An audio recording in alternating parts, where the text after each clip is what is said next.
जय श्री कृष्णा। आइए सुनते हैं श्री कृष्ण लीला का 13वां अध्याय।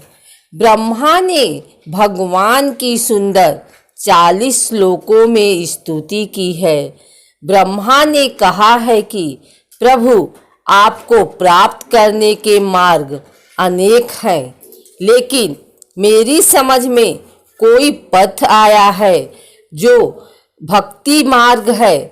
जो लोग आपकी भक्ति का तिरस्कार करके ज्ञान के पीछे भागते हैं, तो ऐसा है जैसे कोई व्यक्ति भूसी कूटे और सोचे इसमें से अन्न प्राप्त हो जाए, तो कभी नहीं होगा।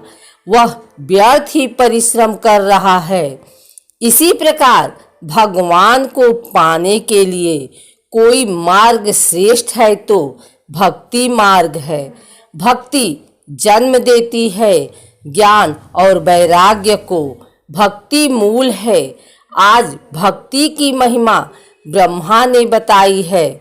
मैं आज आपके चरण कमलों में ये प्रार्थना करता हूँ कि अगली बार मुझे जन्म देना तो इस ब्रज में ही देना।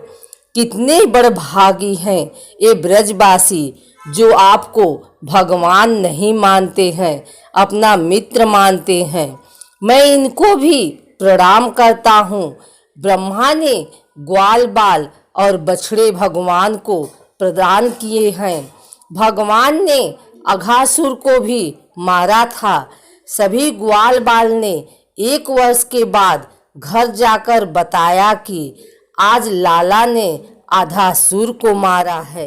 भगवान पौगंड अवस्था में प्रवेश करते हैं। भगवान की आयु है 5 से 6 वर्ष की।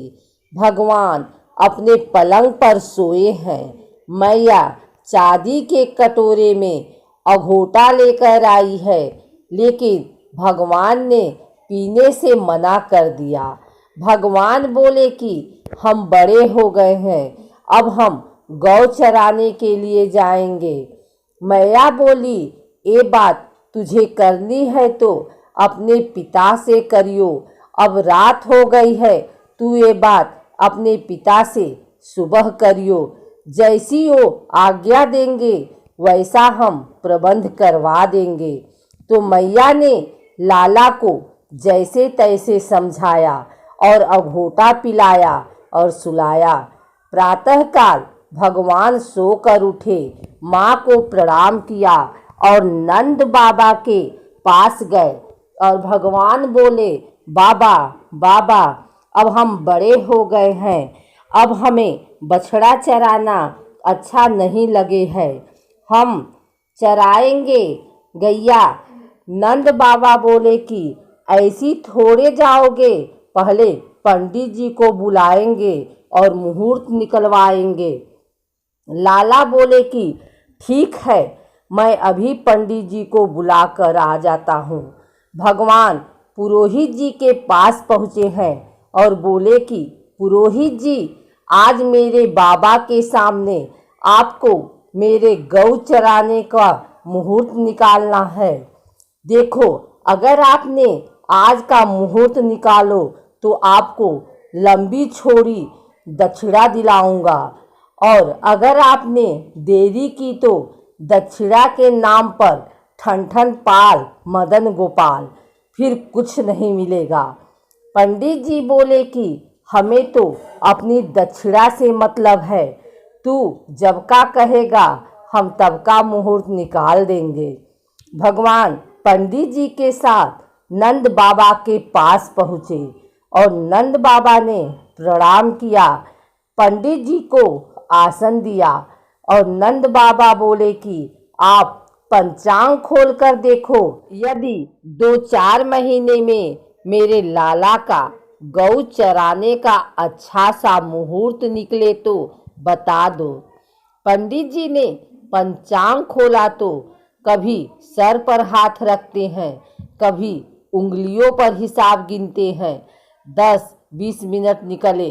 नंद बाबा बोले कि क्यों पंडित जी, कोई मुहूर्त नहीं निकल रहा है क्या? पंडित जी बोले कि आपके लाला का 10 साल तक कोई मुहूर्त नहीं है। नंद बाबा बोले, कोई मुहूर्त ही नहीं है, क्या बात हुई?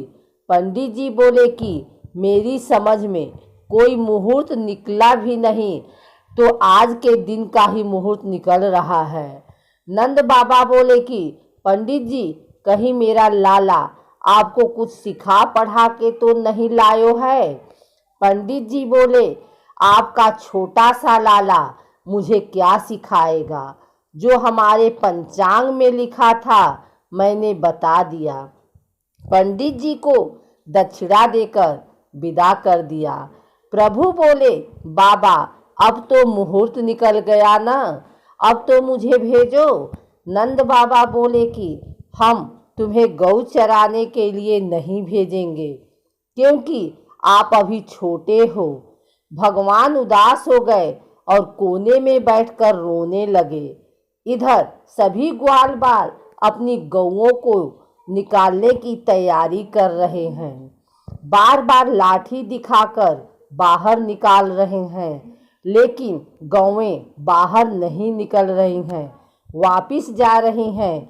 ग्वाल बाल भागकर नंद बाबा के पास आए और बोले कि आप अपने लाला को भेज दो।